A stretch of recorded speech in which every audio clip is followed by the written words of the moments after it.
네, 이어서 발광에 대해서 이야기를 해보도록 하겠습니다. 자, 발광의 경우에는 우리가 재료에 의해서 빛이 재방출하는 현상을 우리가 발광이라고 하는데, 주로 특정 주파수에서 빛을 흡수한 후에 다른 낮은 주파수로 빛을 이렇게 재방출을 하는 것을 우리가 그 발광 현상이다라고 할 수가 있겠습니다. 자, 발광 현상을 크게 분류를 하면은 지금 크게 세 가지가 있습니다.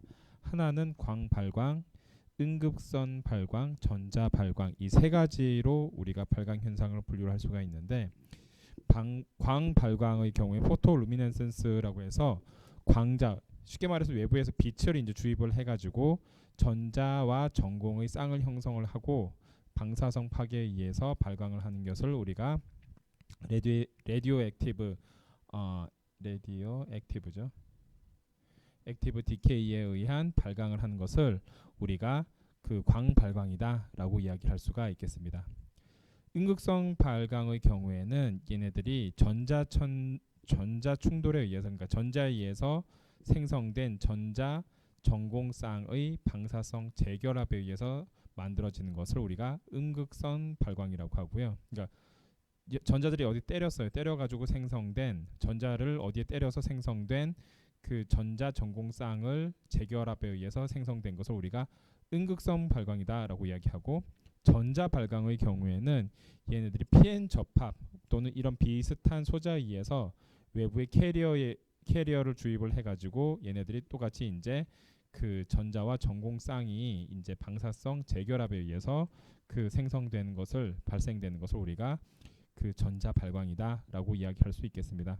이 중에서 광 발광의 경우에는 우리가 주위에서 주로 볼 수 있는 게 거의 뭐 이런 표지판 이런 데서 많이 이제 빛을 비췄을 때 그 빛을 비춰준 빛에 의해서 우리가 그 전자 전공쌍이 생성이 되고 방사성 파괴에 의해서 발광이 되는 것을 우리가 그 포토루미네센스라고 하고, 음극성 발광과 전자 발광의 경우에는 소위 말한 외부에서 에너지를 가해줘서 전자 충돌 또는 pn 접합을 만들었을 때 캐리어를 주입을 해가지고 방사성 그 재결합에 의해서 생성되는 것을 우리가 그 전자 발광이다라고 이야기할 수가 있겠습니다. 자, 이제 예를 하나씩 더 이제 알아보면은 우리가 주위에 볼 수 있는 뭐 이러한 그 것들이 있는데, 쉽게 말하면은 우리가 그 형광등을 예를 들 수가 있습니다. 외부에서 이제 여기에 이제 그 이런 수은 원자 같은 게 있다고 하죠. 그럼 여기에 이제 전극을 걸어줍니다. 전극을 걸어줘요. 전극을 걸어줘서 얘네들이 익사이테이션이 됩니다. 그러면은 얘네가 전자가 바닥 상태에서 그 전위에 의해서 익사이테이션이 되는데, 얘네가 이제 포톤이 되는 거죠. 포톤이 돼서 이 포톤이 그 튜브 안쪽에 코팅된 물질의 UV를 흡수하고 가시광선을 발광을 시켜서 그 빛을 우리가 눈에 보는 것이 이제 바로 광발광이다라고 이야기를 할 수가 있겠습니다.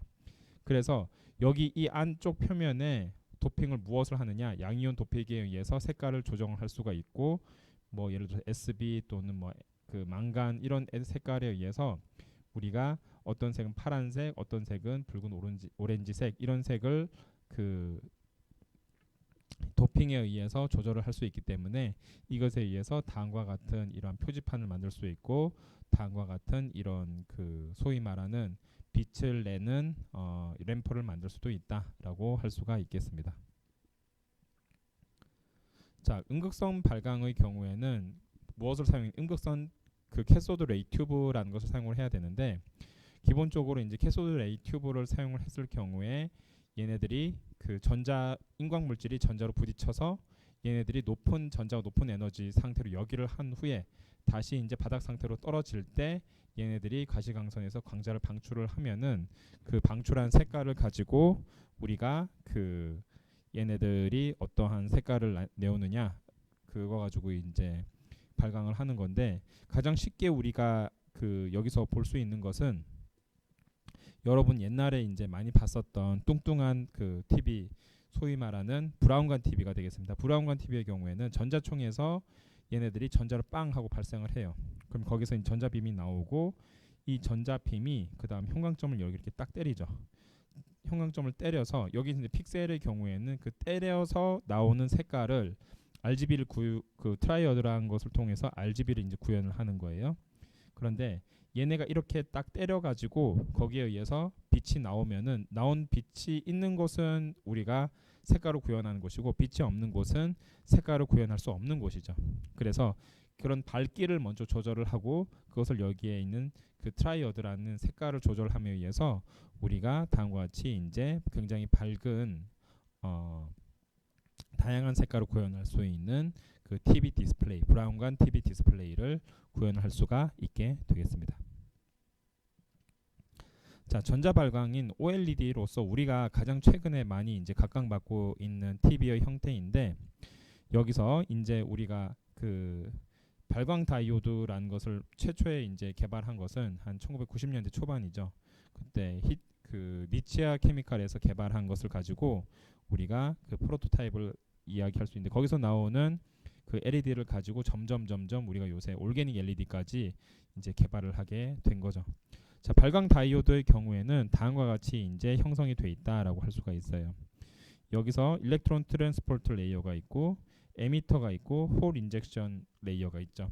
그래서 여기서 이제 홀 인젝션과 일렉트론 트랜스포트에 의해서 얘네들이 만남에 의해서 거기서 나오는 빛을 올게닉 에미터에서 구현하면 얘네들이 이제 그 만나면은 그 일렉트론 홀 페어가 되겠죠. 그럼 거기서 얘네가 그 올게닉 에미터에서 여기서 이제 그 얘네들이 만나서 나오는 에너지를 가지고 올게닉 에미터에서 빛을 냅니다.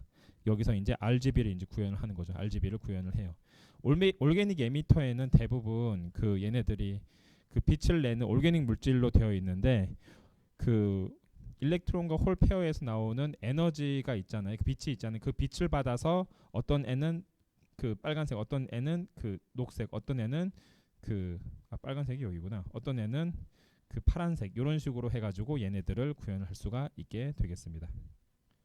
자, 그래서 여기 이제 원리를 보면은 얘네들이 지금 음극과 그다음 양극이 있으면은 여기 플러스에서 얘네가 전공이 주입이 되고 마이너스에서 전자가 주입이 되죠. 그럼 홀 인젝션 레이어와 일렉트론 인젝션 레이어에서 전공과 전자가 주입이 돼서 자, 얘네들이 지금 봤을 때 위쪽은 우리가 컨덕션 레이어고 아래쪽은 밸런스 밴드죠. 컨덕션 밴드고 밸런스 밴드죠. 그러면은 전공은 대부분 밸런스 밴드에 있고 그 전자는 컨덕션 밴드에 있으니까 위쪽으로 얘네들은 타고 움직일 것이고 얘네들은 밸런스 밴드에 있으니까 아래쪽으로 타고 이런 식으로 움직일 거예요.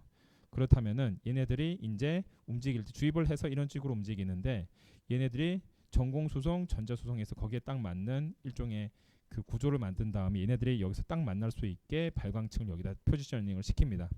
그럼 얘네가 이제 그 일렉트론 홀 페어를 형성을 하여서 여기서 이제 에너지를 받으면은 그게 빛의 형태로 나와서 그 빛을 받아서 이 여기에 있는 유기 물질이 빨간색, 초록색, 파란색을 내게 되면은 그것을 기본 RGB로 해서 우리가 그 빛의 삼원색을 가지고 색깔을 구현을 하는 것이 뭐다? 유기 발광 다이오드가 되겠습니다. 자, 그래서 굉장히 지금 여러분이 보더라도 구조가 굉장히 단순하기 때문에 이러한 OLED의 경우에는 얇게 만들 수 있는 장점이 있는 반면에 이러한 얘네들이 지금 유기물이기 때문에 이 유기물에 대한 뭐 특허 문제도 있고 그리고 지금 장기 사용에 대한 안정성 문제도 있기 때문에 이러한 문제들은 우리가 장기적으로 해결에 대한 문제에 해당이 되겠습니다. 자, 그래서 이제 간단히 이번에 배운 광학적 특성에 대해서 정리를 하면은 우리가 크게 우리 재료의 광학적 특성이다라고 하면은 두 가지를 나눌 수가 있는데 하나는 얘네들이 그 빛에 의해서 의 조사에 의해서 발현되는 특성. 빛의 조사에 의해서 예를 들어서 무슨 투과, 흡수 이런 것들의 이야기가 되고요. 또 다른 물성은 빛의 조사가 없이 자체적으로 즉 발광에 의한 특성. 이 두 가지로 우리가 그 재료의 광학적 특성이다라고 이야기를 할 수가 있는데 지금까지 우리 재료의 관점에서는 외부에서 빛이 주어졌을 때 이 재료가 어떠한 그런 그 반응을 보일 것이냐를 중심으로 이야기했다라고 한다면은 지금 우리가 좀 더 관심이 있는 부분은 어디에 해당이 되냐면은 외부에서 외부에서 이제 빛을 주는 게 아니라 자체적으로 얘네들이 발광 또는 이제 다이오드 이런 것들을 이렇게 만들었을 때 얘네들이 어떠한 어플리케이션이 있네. 여기서 나타나는 거죠. 뭐 발광 다이오드도 있고 뭐 태양 전지도 있고 레이저 등도 있죠. 이러한 그런 다양한 광학 기기에 어떻게 적용할 수 있는가가 큰 특징이 되겠습니다. 자, 여기까지 해서 우리가 재료의 광학적 특성에 대해서 대한 설명을 마치도록 하겠습니다.